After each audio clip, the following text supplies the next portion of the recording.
구독자 여러분, 안녕하세요. 굉장히 푹 빠져서 읽고 있는 책 두 권과 함께 돌아왔습니다. 오늘 소개해드릴 두 권은 제가 지금 읽고 있는 책들인데 제목이나 표지를 보면 굉장히 익숙하신 분들도 많을 것 같아요. 이 책들은 지금 추리 미스테리 부분에서 다 베스트셀러에 있는 작품들이고, 첫 번째로 소개해드릴 작품 지금부터 낚시질을 시작합니다. 팩트피싱이라는 책은 제가 스윙테일 정말 좋아하는 출판사에서 또 제공을 해주셔서 좋은 기회에 읽게 되었고, 오른쪽에 있는 버터 작품은 사실 지금 겉표지가 없어서 이 책이 그 책이 맞나 헷갈리시는 분들도 계실 텐데 지금 베스트셀러에 꽤 오래 있는 그 작품이 맞습니다. 그래서 버터는 도서관에서 가지고 왔고요. 오늘은 총 두 권을 소개를 해드릴 건데 12월 초까지 책을 열심히 읽다가 괜히 연말이라서 그런지 책도 잘 안 읽히고 다른 걸 자꾸 하고 싶은 거예요. 친구들도 만나고 싶고 운동도 가고 싶고 이러면서 책을 좀 많이 밀어놨었는데 이 두 권의 책, 제가 지금 동시에 이 책들을 왔다 갔다 하면서 읽고 있는데 이 두 권의 책을 읽으면서 다시 한번 난 진짜 책 없이는 살 수 없구나. 이런 재밌는 책들을 읽어줘야 또 삶의 질이 올라가고 재밌는 책들을 얼른 소개를 해드려야겠다. 많은 분들과 공유하고 싶다. 이런 생각이 들었어요. 오늘 촬영하고 있는 날은 크리스마스 지금 아침인데 미니두니 구독자 여러분들도 행복한 크리스마스 보내시길 바라면서 오늘 재밌는 책 두 권도 꼭 한번 읽어보시길 바랍니다. 오늘의 다독다독 책순위 지금 바로 시작합니다.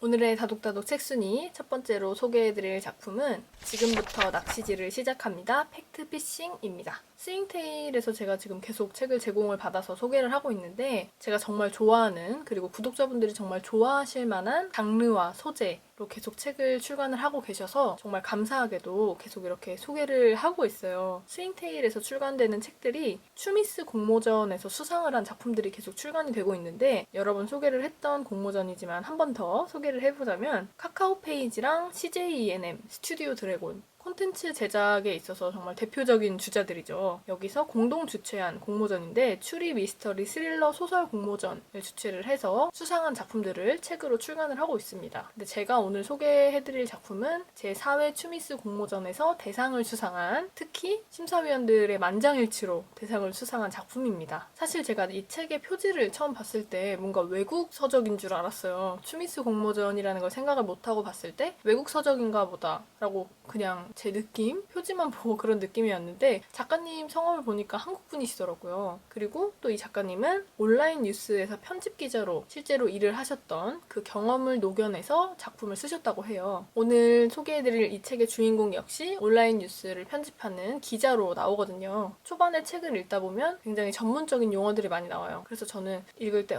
이게 다 하나하나 이해를 하고 가야 되는 건가? 어떤 데서 단서가 나올지 모르는 그런 긴장이 되는 상황에서 모르는 단어가 나오면 이걸 이해를 하고 가야 되나 싶은 순간들이 있잖아요. 근데 여기서는 초반에 언론사나 기자님들이 많이 사용하시는 그런 전문적인 용어들이 나오는데 100%다 이해를 하고 보지 않아도 이 스토리를 이해하는 데는 무방하겠다. 초반에 모르는 용어들이 나온다고 해서 전혀 헷갈릴 게 없는 그런 내용입니다. 먼저 간단하게 줄거리를 말씀을 드리면 팩트피싱, 제목에서 나와 있는 것처럼 낚시 제목에 관한 내용인데 우리가 요즘 뉴스 기사들을 보면 특히 온라인 기사들을 보면 정말 자극적인 제목들이 많아요. 그 제목을 보고 이게 무슨 일이지? 하고 들어가 보면 내용은 정말 별거 없는, 그래서 사실 이제 기자를 기레기라고 부르기도 하잖아요. 이게 정말 팩트, 사실만을 전해야 되는데 조회수 높이기에 급급해서 일단 제목을 자극적으로 뽑는 거예요. 내용과 전혀 상관없이. 저도 이 책을 보면서 좀 배우게 됐는데 페이지 뷰, 일단 이 기사를 클릭을 하면 그게 본인들의 성과가 되는 거기 때문에 무조건 제목을 자극적으로 뽑아야만 하는 그런 분위기도 좀 있더라고요. 이 책의 주인공은 나윤재라는 남자인데 이 기자로 활동하고 있는 윤재 역시 낚시 제목의 1인자였어요.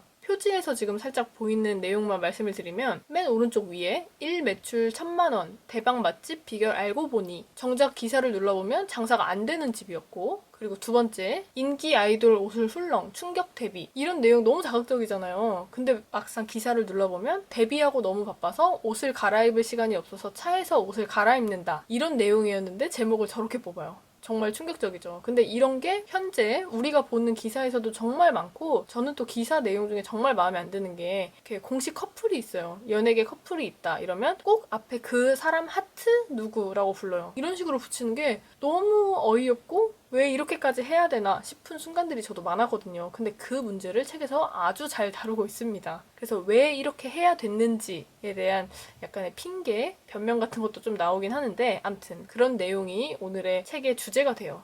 온라인 전문 미디어 스쿱뉴스라는 곳에서 주인공 윤재는 일을 하고 있었어요. 근데 늘 그렇듯 이렇게 표지에 나온 것처럼 자극적인 제목을 뽑아내는 그런 일을 하고 있었는데 후배였던 경준이 갑자기 찾아옵니다. 이 기자들은 밤새 또 특종을 보도를 하기 때문에 3교대를 하고 있었는데 업무 시간을 바꿔달라는 얘기를 해요. 그러니까 밤을 새는 철야라는 게 있었는데 자신의 철야와 그 업무 스케줄을 바꿔달라 이렇게 후배가 요청을 합니다. 근데 그 경준이라는 후배는 워낙 이제 친하기도 했고 자신에게 너무 좋은 후배였어요. 말도 잘 듣고 자극적인 제목만 뽑아내는 자신 같은 사람이 아닌 기자라는 직업에 책임감을 갖고 열심히 하는 후배였는데 그래 바꿔줄게 하고 보니까 경준이 또 의미심장한 얘기를 하는 거예요. 사람들한테 알리고 싶지 않은 가족 문제 그것 때문에 이제 본가에 가야 되는데 그래서 회사에는 업무 시간을 바꾸는 걸 비밀로 했으면 좋겠다 이런 얘기를 합니다. 그래서 주인공인 윤재는 어이가 없으면서도 그럴 만한 이유가 있겠지 하면서 흔쾌히 또 바꿔줘요. 근데 그 바꾸는 과정에 수상한 점들이 많이 발견이 됐지만 일단 믿는 후배이기 때문에 별다른 의심 없이 바꿔줬어요. 근데 그 바꿨던 업무에서 사건이 발생을 합니다. 업무 시간이 바뀌다 보니까 후배 경준의 업무 시간에 윤재가 일을 하게 됐는데 자극적인 제목만 쓰던 윤재 눈에는 경준이 쓴 제목들이 너무 별로인 거예요. 너무 밋밋하고 재미없고 담백하기만 한 정말 팩트만 전달하는 그런 제목이라서 윤재가 제목을 바꿨어요. 자신이 늘 써오던 자극적인 제목으로 다시 썼는데 그게 문제가 됩니다. 다음날 정치면에서 한 국회의원을 두고 쓴 제목이 있었는데 그 국회의원이 컴플레인을 건 거예요. 이렇게 낚시 제목으로 자신이 피해를 본다 하고 굉장히 화를 냈고 이제 사람들은 평소에 이렇게 자극적인 제목을 쓰지 않았던 경준이 왜 선배인 윤재 같은 짓을 했냐 하면서 막 혼내다가 결국에는 그 제목을 경준이 쓴 걸로 됐기 때문에 억울한 상황인데도 경준은 감봉을 당하게 돼요. 그래서 이 주인공 윤재는 내가 잘못하면 내가 벌을 받아야 되는데 후배인 경준은 자신이 그냥 묵묵히 벌을 받아요. 그 이유는 단지 우리 둘이 업무 시간을 바꿨다는 걸 사람들한테 알리고 싶지 않아서 그래서 감봉을 당하기까지 합니다. 그래서 윤재는 미안한 마음과 당황스러운 마음에 좀 불안해하고 있었던 상황이었는데 그 다음날부터 감봉을 당했다는 경준이 출근을 하질 않아요. 그래서 사람들이 감봉 당하고 나서 좀 힘들었나 싶게 생각을 하던 와중에 걱정이 됐던 윤재는 경준의 집에 찾아갑니다. 근데 거기서 목을 메고 죽어있는 경준을 발견하게 돼요. 유서가 발견이 됐는데 여기서부터 이제 사건이 시작이 됩니다. 어딘가 모르게 이상한 요소들이 많이 보이는 유서가 발견이 되는데 그 유서를 통해서 수상함을 느낀 윤재는 후배의 죽음에 얽혀있는 진실을 파헤치기 위해서 자신의 기자 본능을 활용을 하면서 사건을 풀어나가는 그런 이야기입니다. 그래서 이 내용은 어떻게 보면 대표적인 기레기였는데 그 윤재가 자신이 아꼈던 후배의 죽음, 어딘가 억울해 보이는 이 후배의 죽음의 비밀 밝혀내기 위해서 사건을 파헤치는 내용인데 여기서 이 작가님이 어떤 얘기를 하고 싶었던 걸까? 책의 후반부를 읽기 시작하면 그게 좀 잘 드러나요. 어떤 거냐면 우리는 지금 언론 불신 시대잖아요, 거의. 기사도 그렇고 뉴스도 그렇고 진실 규명이나 중립 보도보다 회사의 논조나 이익을 우선시하고 있고 또 자극적인 내용으로 조회수, 우리 쪽이 더 조회수가 높아야 돼 하면서 조회수 부분에서 경쟁을 하는 그런 언론의 모습들을 비판을 하고 있는 것 같아요. 그리고 거기에 속해 있는 기자들의 본분은 진실 보도, 진실을 보도해야 한다는 그런 마음과 조회수가 높아야 한다는 현실적인 고민들 사이에서 고민하는 그런 기자들의 모습도 좀 보이고 있거든요. 후배 경준의 죽음을 풀어나가면서 또 다양한 장애물들을 만나게 되는데 자신의 주특기인 낚시 제목을 통해서 또 사건을 해결해 나가는 그런 모습이 보이거든요. 욕먹었던 그 낚시 제목들을 활용을 해서 과연 범인을 밝혀낼 수 있을지 그리고 이런 과정을 통해서 윤재는 기레기가 아니라 진정한 기자, 진실 규명과 중립 보도를 할 수 있는 진정한 기자가 될 수 있을지 사건이 저는 이제 정리되는 부분까지 읽었는데 너무너무 끝까지 기대되는, 몰입하게 되는 오늘의 첫 번째 작품, 지금부터 낚시질을 시작합니다. 팩트피싱이었습니다.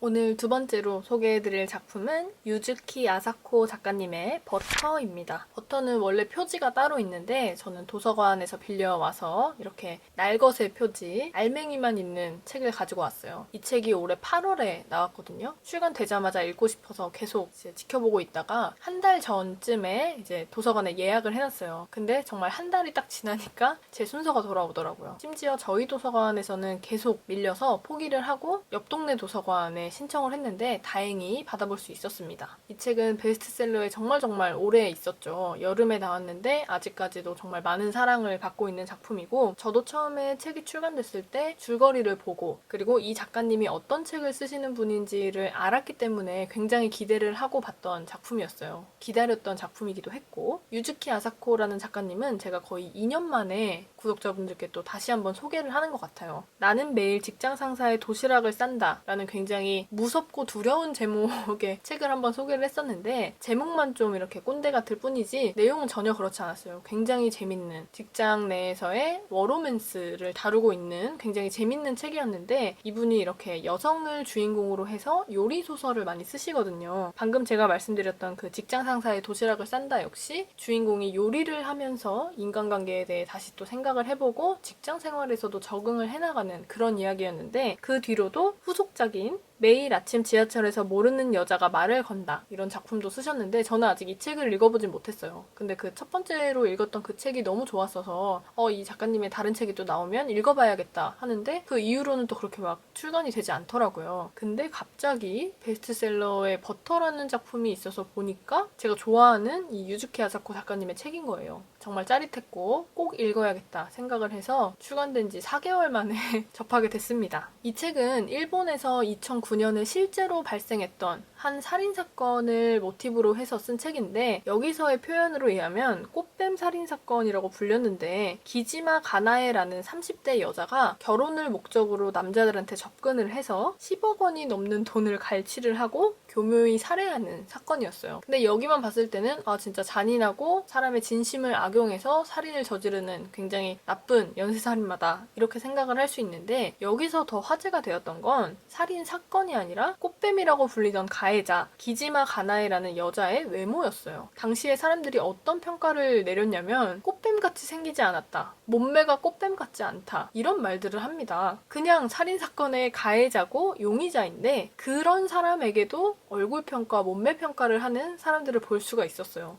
작가는 여기서 사람들이 그런 점에 더 주목하는 사실을 또 봤고 또 한 가지는 이 기지마 가나에라는 실존 인물 그 사람이 블로그를 운영 중이었는데 굉장히 일본에서 유명한 요리교실 비싸고 유명한 요리교실이었는데 거길 다녔다는 걸 주목을 해서 이 책을 쓰게 됐대요. 그리고 또 재밌는 건 미리 말씀을 드리자면 이 실제 기지마 가나에라는 사람이 지금 구치소에 있는데 구치소에서 자신이 주인공이 된 자신의 사건을 모티브로 해서 어떻게 보면 자신이 주인공이 된 이 버터라는 책을 읽고 자신의 블로그에 또 서평도 남겼대요. 알 수 없는 세계다 이런 생각이 들고 구치소에 수감되어 있는 동안에도 블로그 활동을 계속 하고 있다고 합니다. 소설로 돌아오면 주인공은 리카라는 여자예요. 이 여자는 주간지 기자인데 오늘 소개해드리는 두 권의 작품 주인공 모두 다 기자라는 공통점이 있죠. 실제 사건처럼 소설 속에서도 꽃뱀 살인사건이 발생을 한 거예요. 꽃뱀 살인사건의 용의자를 취재하기 위해서 접근을 하는데 어떤 언론사의 인터뷰도 다 거절을 해요. 책에서의 용의자의 이름은 가지 마나코라고 나오는데 제가 이제 가지라고 부를게요. 근데 이 가지이가 모든 인터뷰를 거절을 하고 특히 여자 기자들한테 굉장히 차가운 모습을 보이는 그런 상황이었어요. 이 주인공인 리카에게는 굉장히 오래된 친한 친구가 있었는데 레이코라는 친구였어요. 근데 이 레이코가 가지라는 사람이 지금 구치소에 있지만 구치소에 들어가기 전에 계속 블로그를 운영을 하고 있었다는데 차라리 그 요리에 관한 레시피를 물어보는 걸로 접근하는 건 어때? 라고 조언을 해요. 그래서 리카가 혹시 몰라서 이제 편지 끝에다 레시피에 관한 질문을 했고 가지이가 그걸 덥석 물었어요. 그래서 구치소에서 둘이 인터뷰를 진행을 하게 됩니다. 여기서도 실제 사건처럼 가지이의 외모를 보고 사람들이 너무 뚱뚱하다, 너무 못생겼다, 저게 꽃뱀이냐 이런 얘기를 하는데 리카도 굉장히 만났을 때 놀라요. 이게 외모에 관해서 놀라는 게 아니라 굉장히 자기 자신에 대한 자신감이 있고 당당함을 느끼면서 놀라요. 여기서의 이 가지이는 남자 3명을 죽인 혐의를 받고 있었는데 다 결혼을 목적으로 접근을 했다가 남자들의 돈을 갈취를 하고 남자들을 죽이는 그런 혐의를 받고 있었어요. 여기서 리카가 주목했던 건 그 사기 피해를 당한 남자들이 했던 말이었어요. 어떤 얘기를 했냐면 외롭게 살아서 노후를 돌봐줄 사람이라면 아무리 못생겨도 좋았다. 밥을 해줄 가정적인 여자라면 아무라도 좋았다. 그러니까 이 남자들, 살해당한 남자들은 못생겨도 좋았다. 그냥 나만 챙겨주는, 내 밥을 챙겨주는 그런 사람이면 아무래도 좋았다. 이런 얘기를 한 거예요. 제가 편한 말로 하자면 손이 없는지 발이 없는지 모르겠지만 자기 밥 하나 챙겨 먹을 줄 모르는 남자들이 이 가지이에게 사랑보다는 가지이의 돌봄을 필요로 했고 가지이에게 애정을 받고 싶은, 챙김을 받고 싶은 그런 상황을 발견을 하게 됩니다. 그렇게 가지이와 몇 번의 인터뷰를 진행을 하던 리카는 가지이에게서 한 가지 제안을 받게 돼요. 리카가 굉장히 말랐었는데 그 모습을 본 가지이는 자신의 레시피 하나를 알려줘요.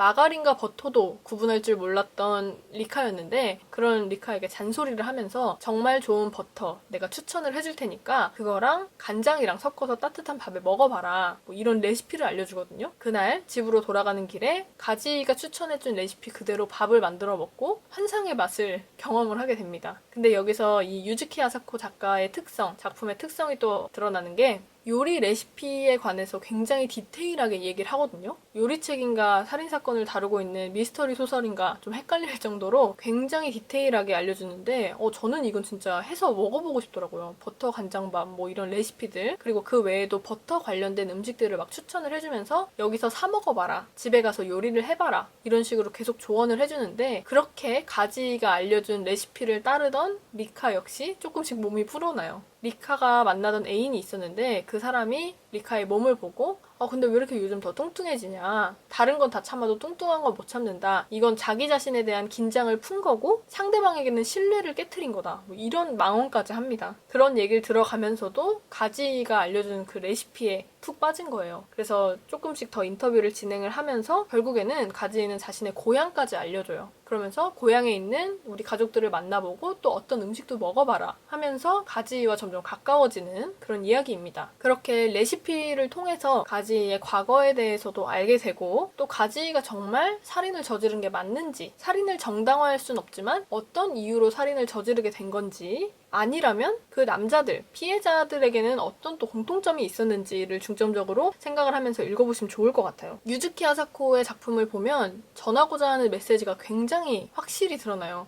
중간까지 아니고 한 초반에 보더라도 저는 확실히 그 메시지를 전달을 받았는데 여성을 주인공으로 한 요리소설 딱 생각해보면 맨날 여자들은 요리만 하고 레시피 공부해서 남편을 행복하게 자식을 행복하게 가정의 일에 충실한 이런 모습이라고 생각을 하실 수도 있는데 그게 아니라 요리소설을 통해서 가부장제의 폐해를 파헤치고 있어요. 그 가부장제를 통해서 가지이가 왜 살인을 할 수밖에 없었는지 정말 그 남자들을 죽인 게 맞는지에 대해서 이제 이야기를 진행을 하다가도 피해 남성들이 여성의 돌봄을 필요로 했다는 점과 그 이유들에 대해서 밝혀내고 있거든요. 마지막으로 작가가 전하는 말을 한번 같이 공유를 하고 싶은데 그간 작품에서 여성에게 많은 것을 요구하고 억압하는 사회에 대한 분노를 드러내왔다. 하지만 이번 작품에서는 분노로 끝내고 싶지 않았다. 그래서 그 다음은 어떻게 해야 하는가? 남자도 가부장제에서 벗어나야 한다고 생각했다. 이것이 버터 지필 의도 중 하나다. 라는 아주 멋진 말을 전달을 했습니다. 버터라는 작품을 읽어보시게 될 미래의 독자 여러분들에게도 굉장히 저는 추천을 하는 작품이고 또 주변 지인들에게도 이 책을 많이 추천을 했고 단순히 살인사건의 범인을 찾고 그 범행 이유를 밝혀내는 게 중요한 게 아니라 그 뒤에 숨겨진 작가가 전하는 메시지가 어떤 건지 한 번 더 진중하게 고민을 해보시면 좋을 것 같아요. 오늘의 두 번째 작품 버터였습니다.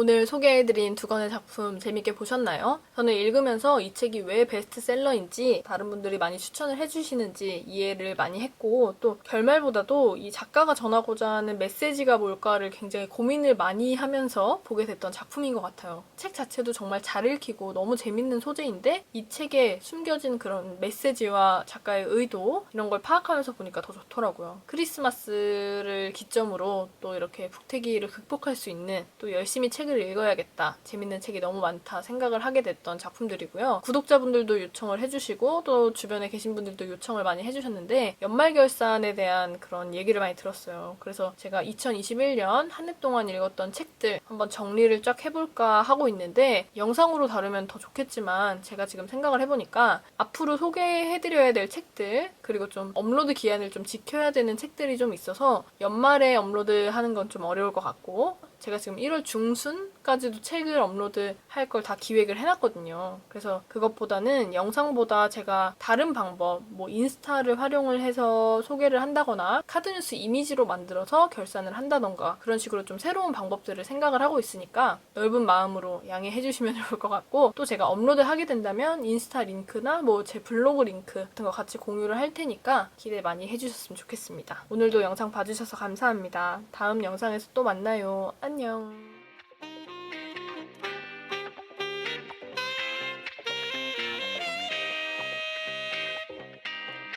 Enchantée.